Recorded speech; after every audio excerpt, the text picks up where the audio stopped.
Hai, Assalamualaikum. Saya Aziz Riyadi. Okey, kembali lagi ke channel saya Aziz Riyadi. Saya berkongsi banyak berkenaan dengan tips-tips kewangan dan juga bisnes. Okey, hari ini saya nak kongsikan sedikit berkenaan dengan ramai yang WhatsApp saya.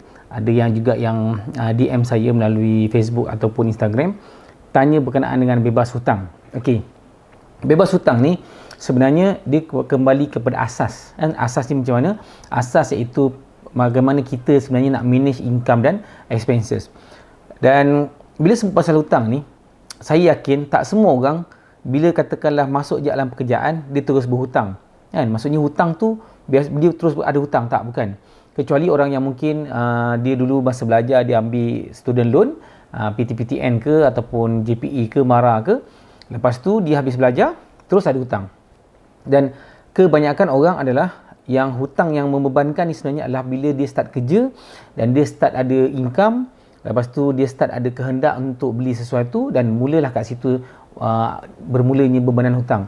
Dan hutang ni sebenarnya dia tak kira sama ada you belajar mungkin low education ataupun high education. Sebab saya pernah jumpa orang yang mungkin belajar tak tinggi berhutang, belajar sederhana pun hutang juga, dan belajar sampai PhD pun ada masalah hutang. Jadi pada saya hutang ni bukan kira tahap pendidikan tapi lebih pada tahap kesedaran kewangan lah. Okey. So, bagaimana anda sebenarnya boleh berfikir ataupun usaha untuk bebas hutang? Dia berbalik pada basic iaitu bagaimana kita manage kita punya income dan expenses. So, asasnya adalah kalau katalah anda dapat income, anda sepatutnya kena fikirkan bagaimana kita pecahkan maksimum kita boleh expenses adalah 70% sahaja daripada kita punya income. Tapi mungkin ada yang bila saya tengok dia punya cash flow statement, dia punya income tu kecil mungkin 1,800, 2,000, dan bila saya tengok memang keadaan kewangan tu jadi macam dah tight dah. Kena pula keadaan sekarang ni ekonomi yang agak lembab, lepas tu dengan kerja pun mungkin gaji rendah, okey, insentif pun tak banyak, claim overtime pun mungkin tak banyak, lepas tu pula barang harga mahal.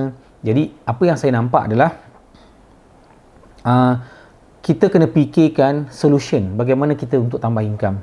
Okey, jadi kalau saya cerita bagaimana untuk adjust anda punya expenses, untuk orang yang income besar mungkin sesuai, tapi kalau untuk orang yang memang income dia dah ngam-ngam je, jadi tak sesuai cara untuk adjust expenses lah. Apa yang kita boleh buat adalah bagaimana kita adjust kita punya income, iaitu kita kena fikir bagaimana orang yang contoh orang makan gaji lah, orang makan gaji ni yang income dia fix. So bila income fix ataupun income dia limited, nak tunggu increment mungkin ada ke tak ada tak tahu. Sebab 2 tahun pandemik ni saya yakin ramai yang kena buang kerja. Kalau dapat gaji setiap bulan tu pun dah cukup bagus dah, apatah lagi kalau ada increment. So saya rasa banyak company yang tak bagi increment, tak bagi bonus, ada yang pay cut salary. So kat situ saya nampak income dah start macam stagnant ataupun dah limited. Jadi apa yang kita kena buat adalah kita kena fikirkan bagaimana kita boleh usaha untuk tambah income, cari extra income. Okey, so saya nak kongsikan beberapa kita panggil option lah, pilihan yang ada untuk anda mungkin mula cari tambah income. Okey, nombor 1, sebelum saya nak pergi ke jenis-jenis apa yang anda boleh usahakan untuk tambah income, kita kena fikir satu benda, iaitu saya yakin setiap orang yang bekerja, dia bukannya bekerja 20 jam ataupun 18 jam. Dia kerja mungkin 8 jam pagi pukul 8, mungkin balik pukul 5. Jadi masa yang terluang selepas tu mungkin pukul 6 sampai pukul 10, 11 atau juga weekend yang tak kerja tu, sepatutnya kita kena fikir bagaimana kita boleh gunakan masa yang terluang tu untuk generate extra income, buat part time. Kalau ada yang cakap, oh memang penat lah cik, lepas kerja nak kerja lagi. Okey, betul, saya faham. Tapi kalau anda tanya saya, apa option yang ada? Sebab kita kalau katakanlah kita dalam keadaan berhutang, so maknanya kita ni dalam keadaan terpaksa, terdesak, Tapi kalau kita pilih untuk bersenang lenang, rehat-rehat, santai, yang tu saya tak boleh nak tolong lah. Sebab kalau anda kata anda ada beban hutang dan ada masa lebihan, so lebihan masa sepatutnya kita kena fikir bagaimana lebihan masa tu kita boleh convert jadi duit. Ini yang saya nak share ni. Okey, nombor 1. Okey, yang saya nampak sekarang ni, kalau anda perasan sekarang ni banyak restoran atau kedai-kedai makan sekarang ni dia kekurangan pekerja. Kekurangan pekerja.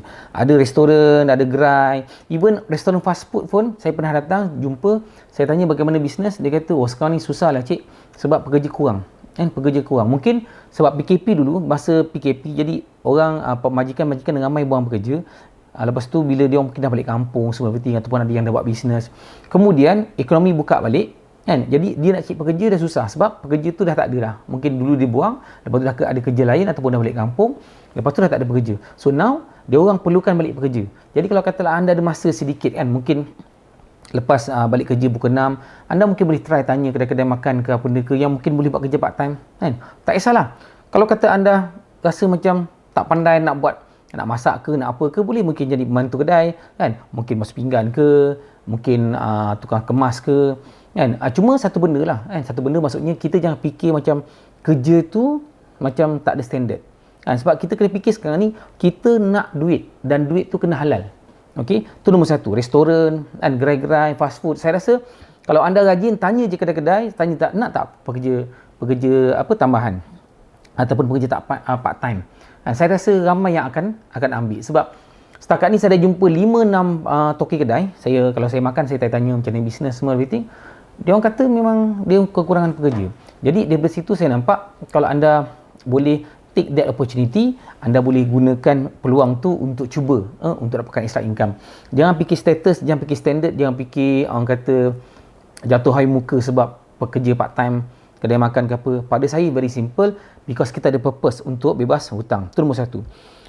Okey lah, mungkin ada yang kata macam apa ni tak standard kerja makan apa ni, contoh kerja pegawai kerja engineer, tiba-tiba nak kerja part time kedai makan tak standard. Okey, tak ada masalah. Okey, anda mungkin boleh pilih sebab sekarang ni kalau anda tengok banyak orang kata ejen-ejen founder-founder yang perlukan ejen-ejen untuk jual produk dia so ramai founder-founder yang perlukan ejen untuk jual produk dia. Jadi kalau anda tengok ejen diperlukan penuh, ramai macam-macam. Jadi yang tu anda pun boleh jadi ejen jadi dropship, jadi ejen jual produk orang lain. Okey, lepas tu selain daripada tu yang macam saya buat takaful so anda boleh juga jadi ejen takaful, ejen unit trust, ejen harta pusaka, ejen wasiat, macam-macam.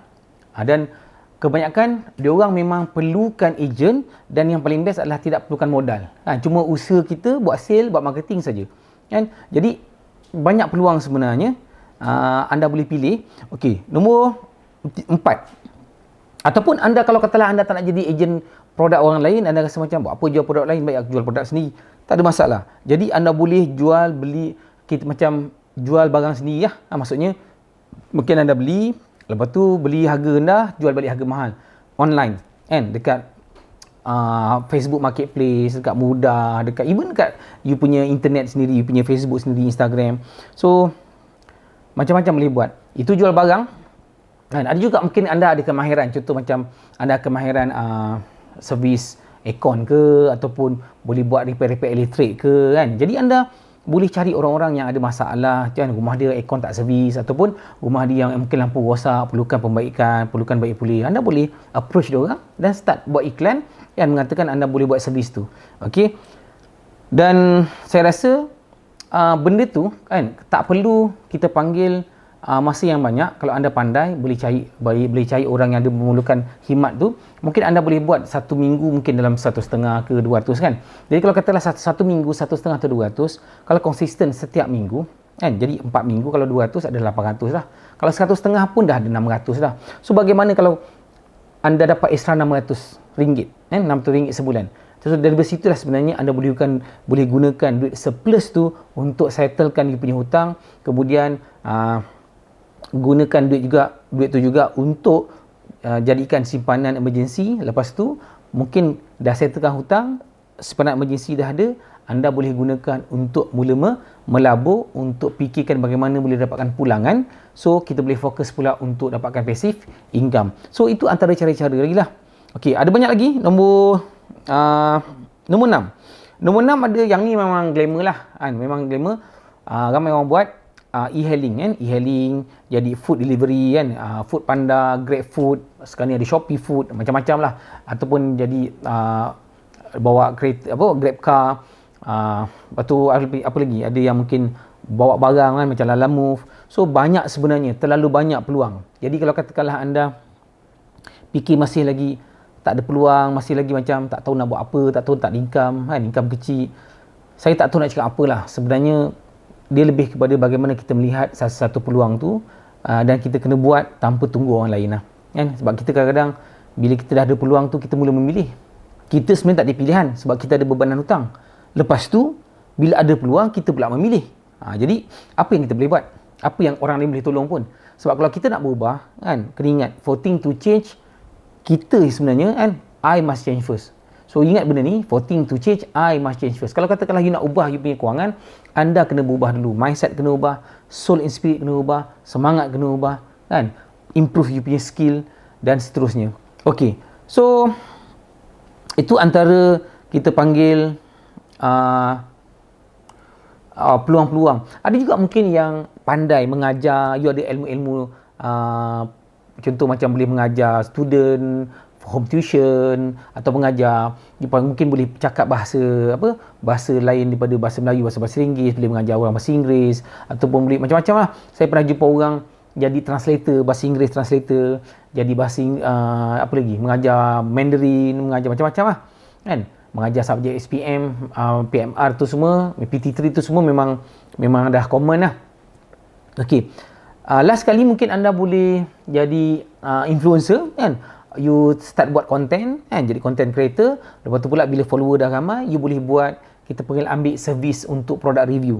Okay, bila follower you dah ramai, you boleh offer orang, katakanlah okay, bagi saya review produk ni, you bagi saya sekali review mungkin RM100, RM200. So katakanlah satu minggu dapat 3 produk review kan, mungkin RM400. So 400 kali 4 dah RM1,600 kan, 4 minggu kan. So sebenarnya bergantung kepada bagaimana anda melihat peluang kan. Kalau anda melihat masalah, katakanlah macam tu tak reti, ni tak ada, tu susah, ni tak pandai, then memang tak ada siapa yang boleh bantu anda lah. Okay, so itu saja saya punya perkongsian kali ini berkenaan dengan bebas hutang. So asasnya adalah bagaimana kita manage kita punya income. So kalau income kurang, kita kena belajar tambah income. Kalau income lebih, income banyak tapi kita mungkin boros, kita adjust kita punya expenses. So itu saja, jangan lupa subscribe dan klik butang loceng untuk dapatkan notification kalau saya ada buat video baru. Dan jangan lupa kalau boleh anda sharekan video ni pada orang lain, mudah-mudahan ramai yang dapat manfaat, sebab ramai sangat orang sekarang ni mungkin berada dalam masalah tekanan kewangan, dan saya beri sedikit kita panggil jalan, cara, opportunity, peluang untuk anda cuba. Dan sekiranya anda berminat, sebab saya dalam bidang takaful, sekiranya anda berminat nak belajar untuk buat income part time dengan takaful, anda boleh hubungi saya, anda boleh klik link dekat bawah description ni, saya boleh bantu.